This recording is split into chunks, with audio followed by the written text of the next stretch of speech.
Hello, I'm Robin, and welcome to Bookspin. So, one of the things I've been doing for Short Sci Fi September is reaching out to other YouTubers to give me their recommendations. These are all people whose channels I follow and I can highly recommend, and whose opinions I value. So, I was curious to discover what are some of their favourite science fiction short stories and why. Let's take a look. Richard is the host of Vintage SF, a fantastic booktube channel that focuses mainly on classic science fiction. Hi, Richard. Thanks for joining me today. It's great to be with you, Robin. Okay, so what short story would you like to talk about?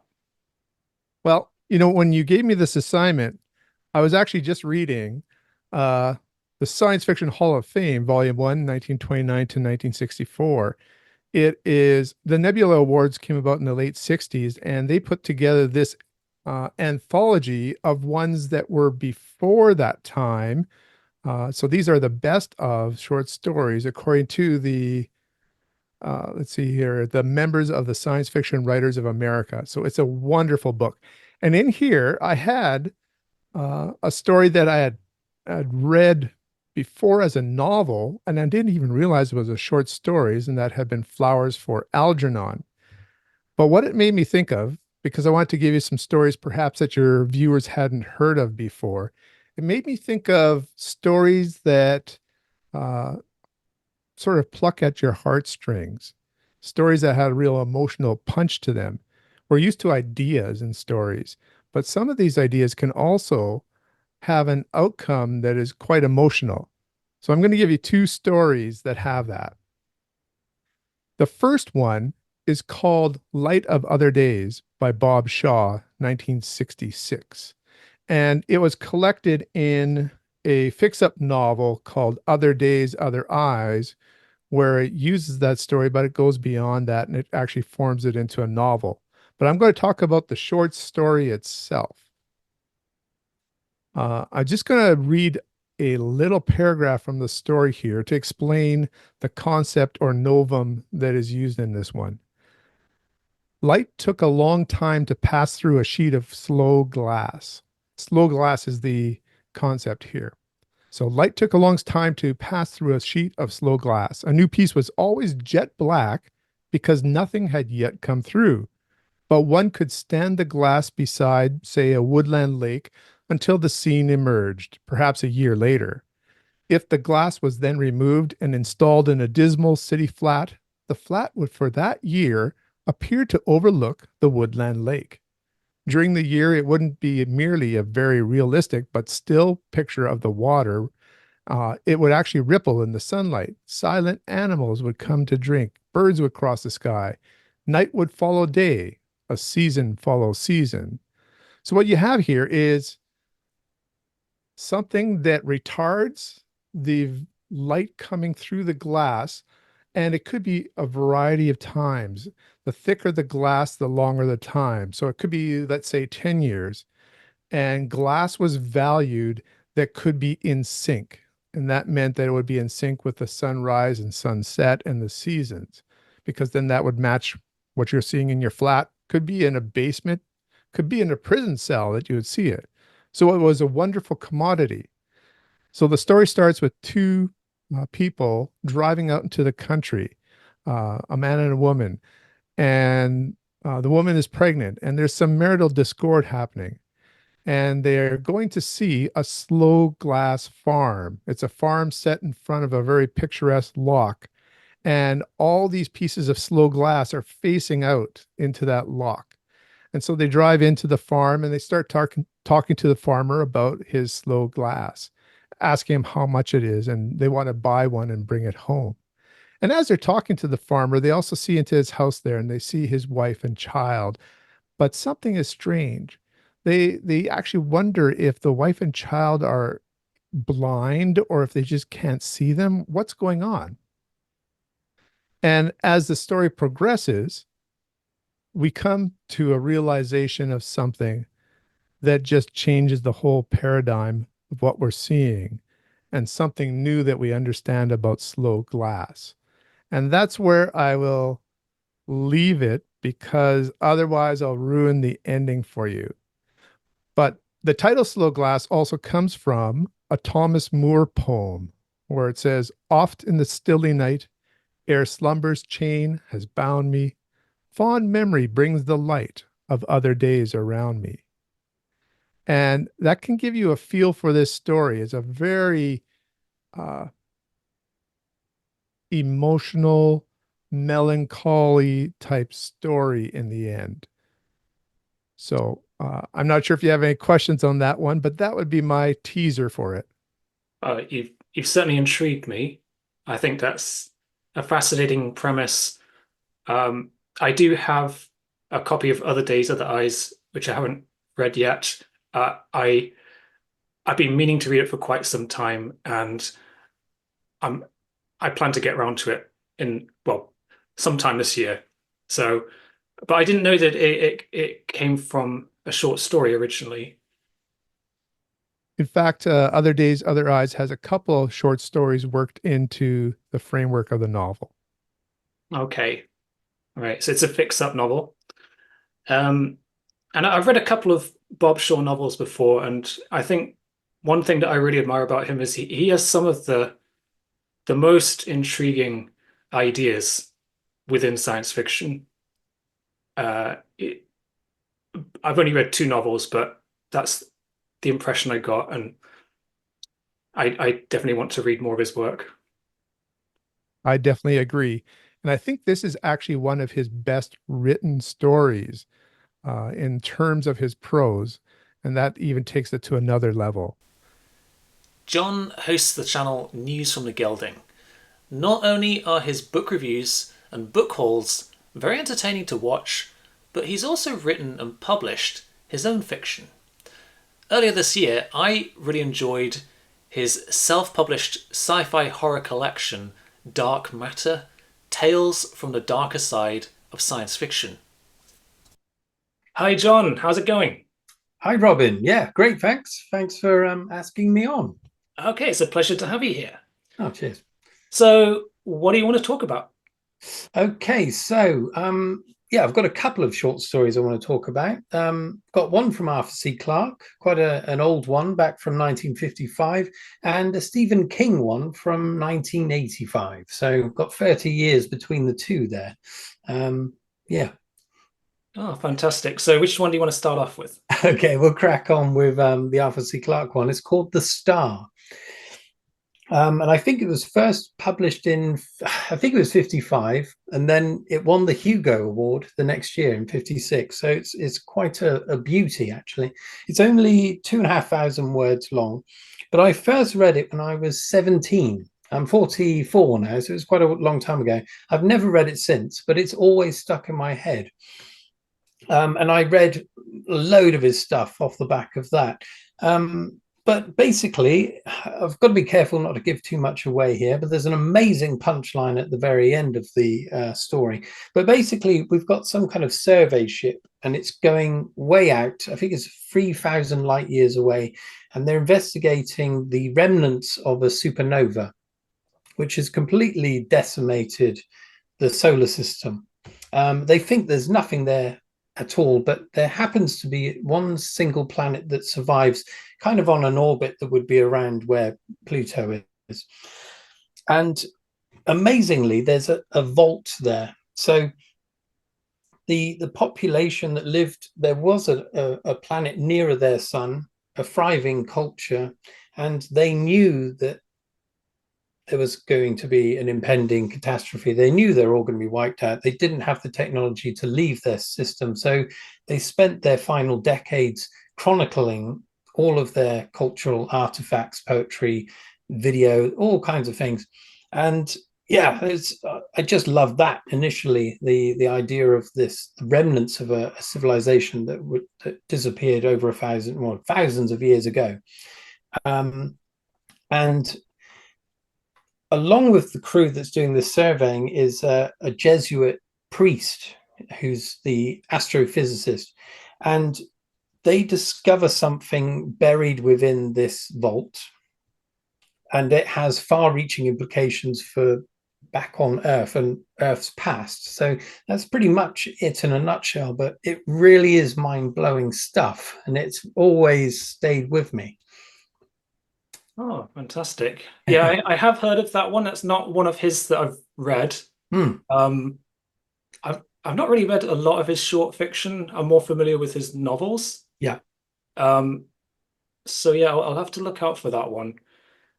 It's interesting as you mentioned there's a Jesuit priest involved, because I'm familiar with quite a few SF stories with Jesuit priests. Okay. Like The Sparrow. Do you know that one? No, I've heard of it. I haven't read it. It's a novel by Mary Doria Russell and James Blish. Conscience. Yes, I haven't read that either. I've only read a few James Blish ones. Yeah, that featured a Jesuit priest as well, didn't it? Yes. Yeah, that's about as much as I know. Interesting. I haven't read it yet, but yeah. I remember thinking cause I was only 17 when I first read this, and I thought it was strange that there was a priest on a spaceship anyway, to be honest. But yeah, it makes sense later on. But yeah, interesting. Okay, I'll definitely look out for The Star. Yeah, it's a beauty. Emily and Greg host Telltale Books, an excellent resource for book reviews, literature discussion, and short story reviews. Hi to you both, Emily and Greg from Telltale Books. Hello. Very pleased to have you here today. And we're very pleased to be here. Yeah, thanks for having us. First one of these we've ever done. Oh, fantastic. So, who would like to go first then? I'll have Greg go first. Emily? Go first. Okay, so Emily, what would you like to talk about? So I wanted to talk about the science fiction story Evil Robot Monkey, and that was by, oh gosh, why can't I remember names? Mary Robinette Kowal, or Cole, however you say it. I've only ever read it, so I don't know how it's pronounced. But I really enjoyed the story because, like, quick synopsis, it's about basically a cybernetic monkey. It is hinted that he's a cyborg, once an actual living chip, but has been adapted over time.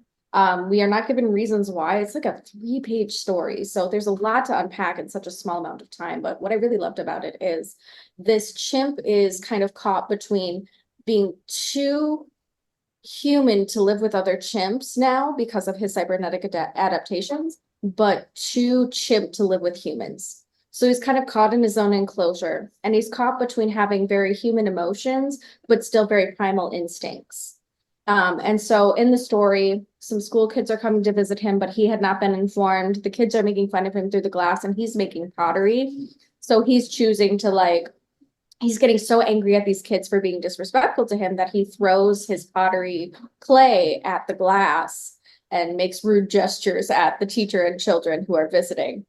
And so after that, he's approached by one of the zookeepers, and they're like, hey, listen, you can't be doing that stuff. Like, we have to punish you. We have to use negative reinforcement to kind of train you out of doing these primal things.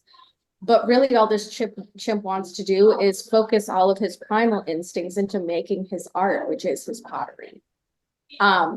And so it's basically concluded where he's just, kind of at odds with the zookeeper and trying not to kill him, but makes one of the most beautiful pieces of pottery in the process of trying not to kill the zookeeper, who's trying to punish him and take the clay away, essentially, from him for having been rude to the students who came to visit him.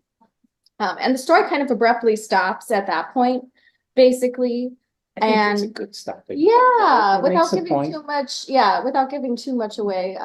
It's very basic. Of course, I don't do the story justice, but some of the things that really resonate with me about it is at a personal level. I myself use electronic devices to keep me alive.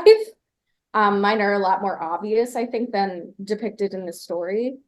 But I resonate with that because people do change their attitudes towards you when they realize you need to have technology or cybernetics to to live or to function. And they have a different expectation of you, as I've experienced as a chronically ill person who uses that technology in order to stay alive. Full disclosure, I'm a type 1 diabetic who uses an insulin pump.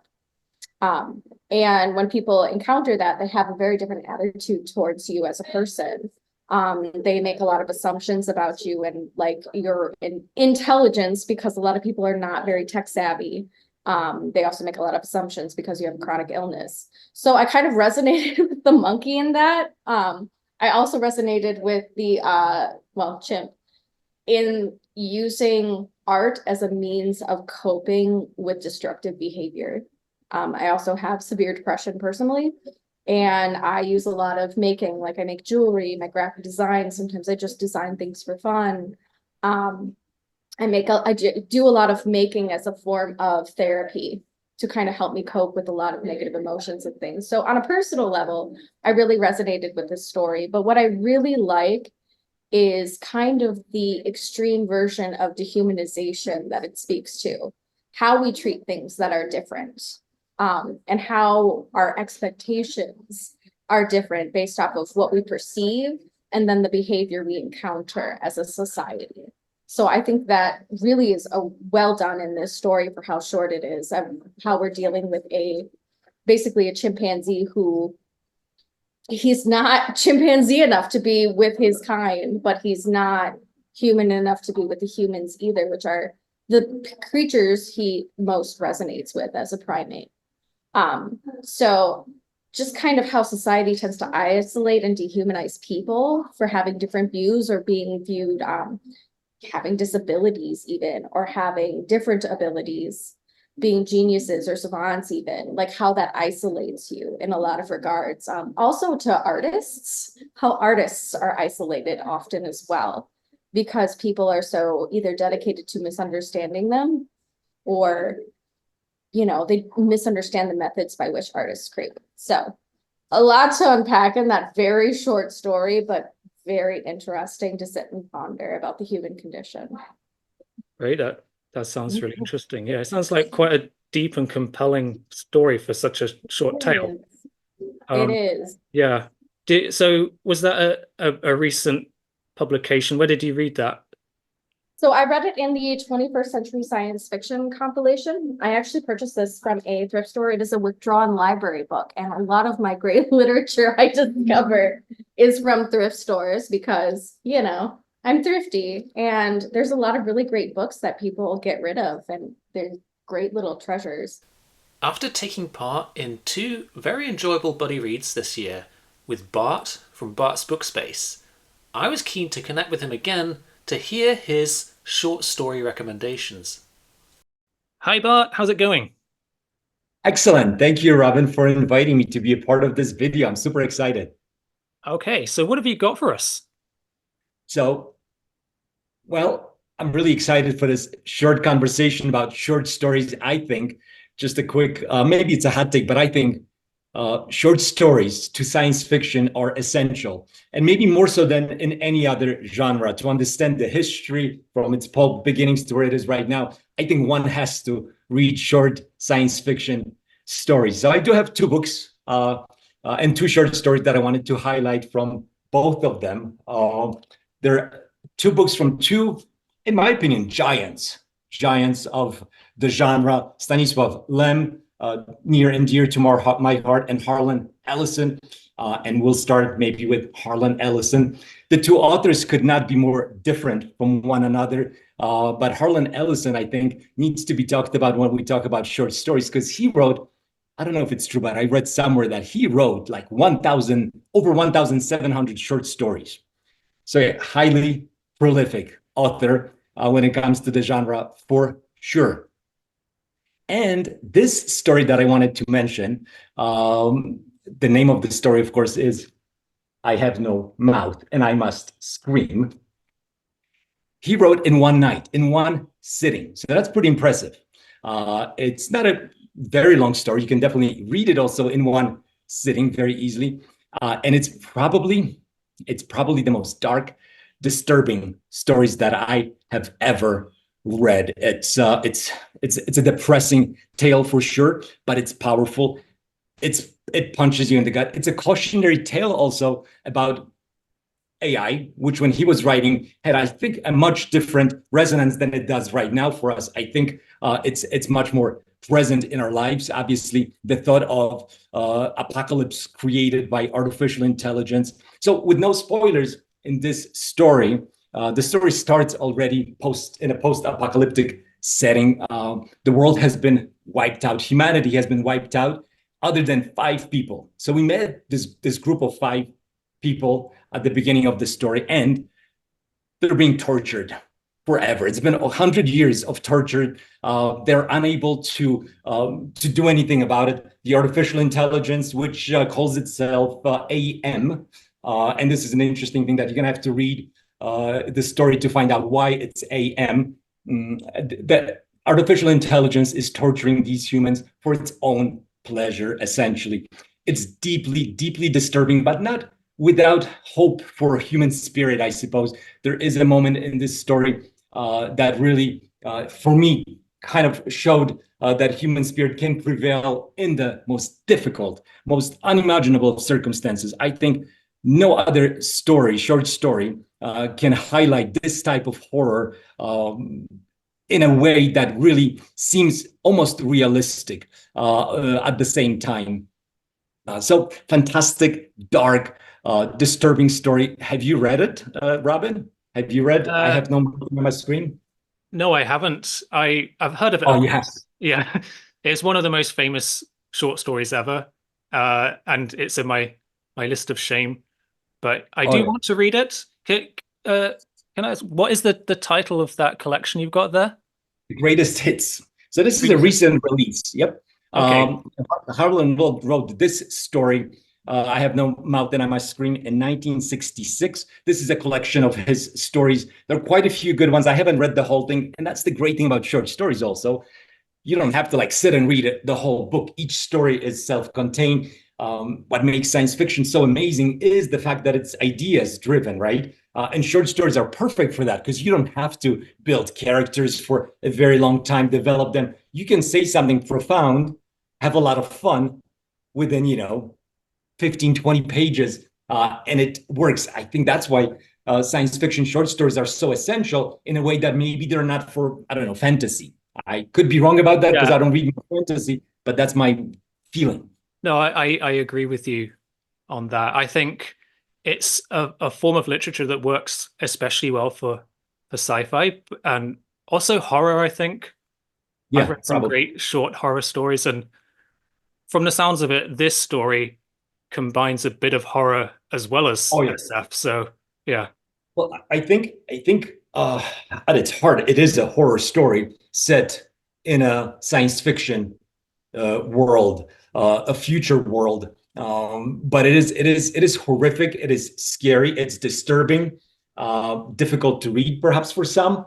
But like you said, one of the more important short stories in the genre. I think at the time when it was written, also there wasn't anything like it. It was one of the first short stories that went in that direction. I think maybe people were consuming more optimistic science fiction, Star Trek. Just this was as dark as it gets, very bleak, nihilistic. But like I said, not without some hope for the human spirit and doing the right thing, even when it's difficult. It's difficult to know what that might be, even. So yeah, powerful story, and yeah, you have to read it. Okay. Definitely one for me to read. And your viewers as well. Your viewers have to read. It's, like I said, very short. It's essential reading. Essential reading, yeah. So what else have you got for us? I have a great story from Walter M. Miller Jr. Most people might know him from A Canticle for Leibowitz, but I have a collection of stories called The View from the Stars. Great cover by Richard Powers here. And the story I want to talk about is called The Will. It was written in 1954. And I actually do want to just read a little bit from this one as well. This is the first paragraph. The will of a child who played in the sun and ran over the meadow to chase with his dog among the trees beyond the hedge. and knew the fierce passions of childhood, a child whose logic cut corners and sought shortest distances and found them, a child who made shining life in my house. Story is told by the perspective of the father, and immediately after that paragraph, he's visiting with the child's doctor, and he discovers this child just has months to live. You can imagine the pain of the parents. And the child is a smart child.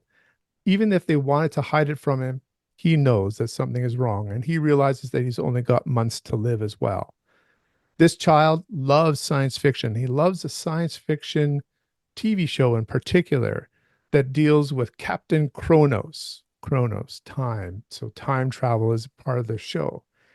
And as the first part of that quote said, it was a child whose logic cut corners and sought shortest distances. So the parents, they're wondering if there's going to be experimental treatment they can give their child, but there's nothing. And they're trying to make life great for this child, but they're also trying to shield him from some of the things that happen.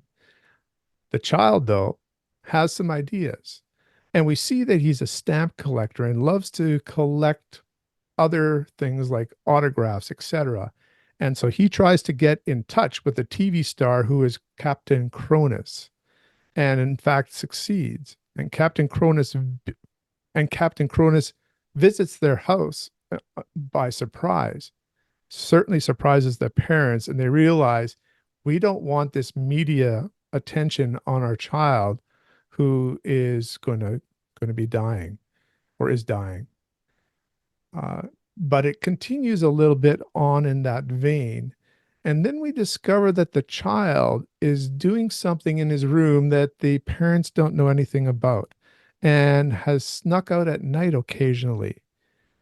The child is scheming something that could potentially prolong his life.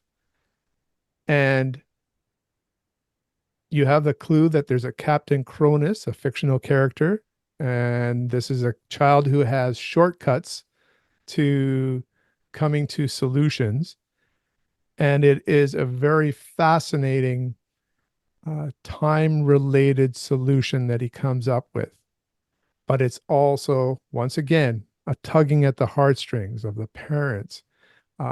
There's a deep satisfaction, but a deep melancholy at the end of this story as well.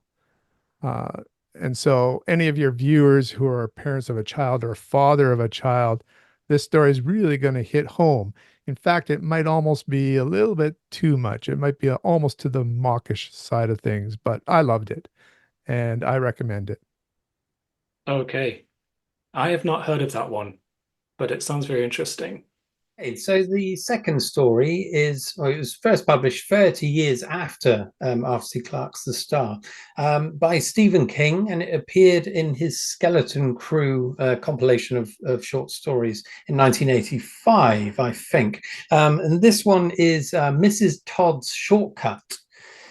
It's really quite an odd story, and it doesn't on the surface appear to be science fiction. There may be some debate as to whether it is. I think it is personally.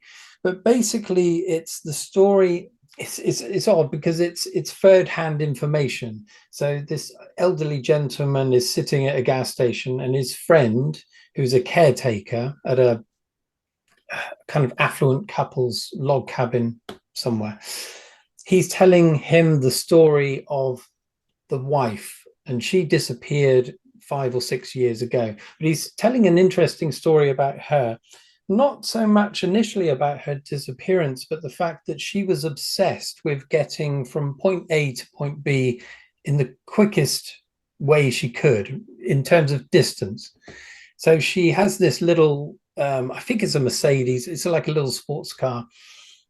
And she goes hammering around the countryside trying to find the best route. So she's using like ordnance survey maps, old maps, mining maps, logging maps, all kinds of things. And each time she's resetting the odometer on her car so she can register how far so she's chipping away at this distance. And at one point, so she says, right, between these 2 points, as the crow flies, it's like 130 miles, say, something like that. And she starts chipping away at it so much that it actually goes below 130 miles, if you know what I mean. So she's defying the laws of physics. She's finding some obscure path that defies all reason. So yeah, the thing that I love about this is that it's basically very, very grounded in reality up to a point, but it takes this kind of step into the uncanny where things go slightly odd.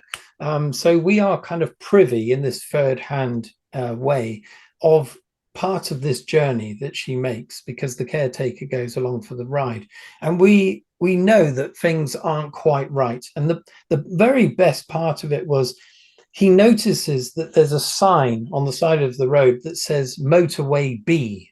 It's such an obscure thing. We don't have that convention over here, as far as I know it, calling motorways A, B, C, D, whatever. That's odd in itself. But of course, over in America, they're called freeways. So you know something bonkers is going on. Perhaps she's entered a parallel universe and she's traveling on some roads over here in Britain, but in a very strange way. And there's other really odd things going on in that little place. It seems quite a dangerous place, and we start thinking, well, perhaps that's why she's disappeared. But there's far more going on there.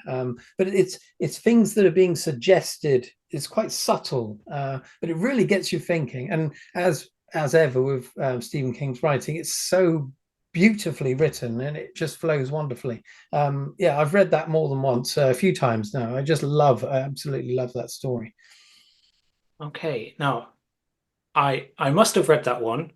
No, I did read that one. I remember that because I have read Skeleton Crew.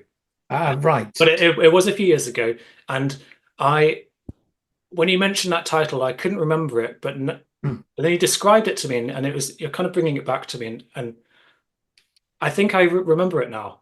Yes. Okay. Yes, yeah. But I'd forgotten some of those details. I think I need to reread it.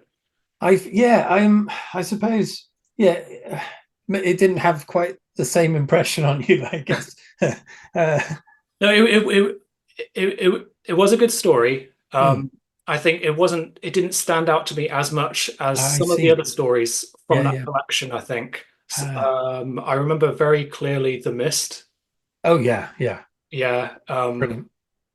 And what was that? What's that other one? There's another story in that collection, but that man who gets shipwrecked on an island. Oh, Survivor Type. Yeah, Survivor Type. That was great as well. That's one of the most shocking stories I've ever read. Oh, I agree. Yeah. I heard about the idea. I heard about this story before I'd even read Skeleton Crew. I thought, my God, that is such an amazing idea. A doctor would be able to do something like that. Someone that's trained to do that. I guess we're not going to talk about what goes on there, but yeah, incredible idea, worth checking out. Yeah, it's more horror than sci-fi, but that's like one of my number one horror stories. So, but that was the thing that impressed me about his writing. I know he kind of dallies with science fiction a bit, doesn't he? It's in certain of his horror fiction anyway, but he does seem to have a love for science fiction itself, doesn't it? Some of those stories illustrated that quite well. So, Greg, what have you got for us? I chose a very classic story by Isaac Asimov titled Reason. It's the second of his robot stories, published in, if I'm remembering correctly, the April 1941 issue of Astounding Science Fiction. And at that time, he had not formulated his 3 laws yet. So you don't see a statement of the 3 laws in the story. But it is the first story where he introduced Greg Powell and I forget the other one's name, Mike Donovan as characters. He wrote 4 or 5 stories with those characters dealing with robots. They're kind of like guys that are just technicians that go around through the solar system and they have to work with these robots out at different planets. And in this story in particular, you've got a space station positioned out there that is collecting energy from the sun. and beaming it to Earth for power for Earth. An idea which came back in Gerard K. O'Neill's The High Frontier as a serious proposition of technology, of beaming sunlight down from satellites in space for clean power, and which they have been experimenting with and had successful short range experiments of beaming power like that. So it's not totally science fiction. It is something scientists are working on anyway. Powell and Donovan are at this station making sure everything runs smoothly, but they have robots that also aid them, because there's areas of the station that need maintenance that they can't go to, like out in space or whatever. So they turned this one robot on that is a QT series. So they nickname him QT, which Asimov did in a lot of his early robot stories. He gave them those funky names. And QT, when they tell QT that they just put him together and made him, QT goes, "There's no way. You guys are not as superior as a robot. Robots are superior thinkers, and something that is not superior to a robot could not possibly have created robots." So QT goes off and thinks about this and comes back and with the conclusion that the master computer of the station is God, and starts his own religion. I don't want to tell the whole story. It's a brilliant story that digs into a lot of issues for us today of robots and artificial intelligence and how people think it could replace human beings, and just all the ethics and morals, and then the whole religious thing coming into that, the logic of religious argument comes into the whole story. So you get a lot of themes going on in this little short story that if you just read it at face value, it's just a funny little science fiction story. And it is humorous. Asimov does a good job of making it humorous. And a lot of people complain about classic science fiction from back then not having good characters or stuff like that. I feel the characterization for a short story is as good as it needs to be. It's well written. You really get a sense of who Donovan and Kowal are. And you even get a sense of character in the robot. So it's, I've been reading a lot of Asimov's early works and just, I read them all as a teenager, and I'm just coming back and rereading them, and I'm seeing a lot of stuff in these stories that I didn't catch back then. And I'm having a lot more respect for it now, because I'm seeing the brilliance of his ideas, as well as the deceptively simple quality of his writing. His writing is often criticized for not being really literate, but I mean, he keeps things simple, but he does it really well. He is a good craftsman. He's just not, he's not James Joyce, but his writing is really excellent. Okay, great. Sounds intriguing. I would like to read more of the robot stories. I think the only one I've read is The Naked Sun, the murder mystery. Robot collects all those early short stories that he wrote. Yeah. Okay. And it's a brilliant collection. Right. I'll have to look out for that one. Like I said, the other short story comes from my favorite science fiction author, Stanisław Lem. It's contained in Siberiad, a collection of short stories that are humorous, just about all of them brilliant. They read like a fairy tale at times. These short stories do. I think it's incredible. It was written, I believe, in 1965. The Siberiad Fables for Cybernetic Age is another subtitle for it. And in these stories, we meet two robots. The robots are inventors, constructors, as they're called. They fight with one another. They like one another. They help each other. All kinds of adventures that they get themselves into.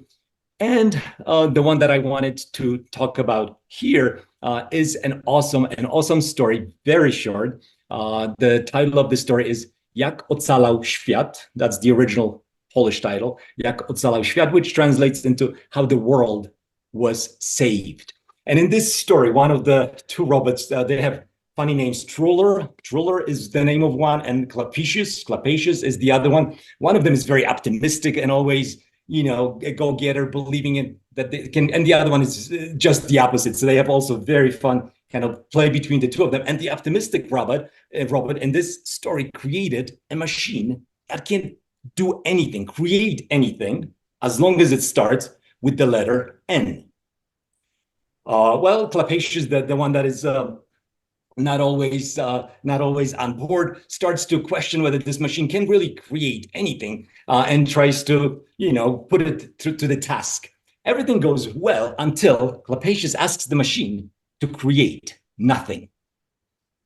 Trouble starts immediately when that happens. So it's a fun story. It's interesting. It's philosophical, and you know, the way they're written is just a pleasure to read. I think these stories again are perfect to be read individually, because they're so witty, so delightful, so satirical, humorous, but smart, and science-based too. But I think you can have a bit of an overload of the feel of them if you're reading them one after another. So I almost recommend, you know, picking up Siberia, Fables for Robots. This is a compilation of the two books, and just reading one story at a time when you just feel the need to read something short and smart and fun. So this is my type of humor. A little bit more. I like this more than, you know, Hitchhiker, that type of humor. This is more up my alley.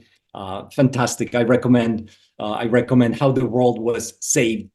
This short story you can Google and you'll find it for free also. And the translation is excellent. It wasn't easy because the translator had to take the Polish language and the play on words and translate that into English. And a few of these stories would really be tricky and very difficult to translate. But I think Kundel is the name of the translator, did an incredible job. So I recommend that. This is a Polish version, of course, but I have read a couple of them in English and they're really good. Okay, fantastic. Yeah, I definitely need to read more Stanisław Lem. The only thing I've read by him is Solaris, which I think is a lot more serious in tone. Completely different than this. Yeah, you're right. Completely different. I think that's great about Lem. He was really versatile. His writing shows a spectrum of possibilities. He was a very smart guy, and his writing definitely reflects that, not just in his ideas, but also in the ability to be flexible with the word, with writing. So yes, Solaris, The Invincible, those stories are completely different than Fables for Robots, Siberia. You know, so he's got quite a range, for sure. So those are all the recommendations. Thanks for watching, and thank you very much to everyone who took part. I'm going to link all the channels in the description below, along with details on all the stories that were discussed. So please do take a look and check those out. In some cases, I can even post links to the stories themselves if you want to read them online. So that's all for now. I'll see you again soon for some more sci-fi content.